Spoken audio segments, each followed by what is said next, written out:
firma və yaxud bir servis tapa bilərsiniz. Və bazarda da həddindən artıq çox firma olduğuna görə inana bilərsiniz ki, həddindən çox problemlər vardır. Mən hər dəfə vurğulamışam ki, bunu paltaryan olsun, kombi olsun, kondisioner olsun, fərqi yoxdur. Ucuz malın keyfiyyəti yoxdur. Yəni ucuz maldan da siz istədiyiniz effekti ala bilməzsiniz. Misal deyək ki, 9000 VTO adına satılan bazarda kondisionerlər var, bunlar 7000 VTO-ya bərabərdir. Yəni siz 9000 VTO deyib nəzərdə tutub alasınız, amma onların şeyləri 7000 VTO-dur.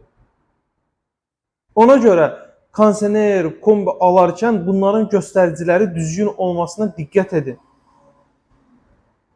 Yəni diqqət edin ki, siz istədiyiniz sərinliyi və yaxud istədiyiniz istiliyi ala bilərsiniz.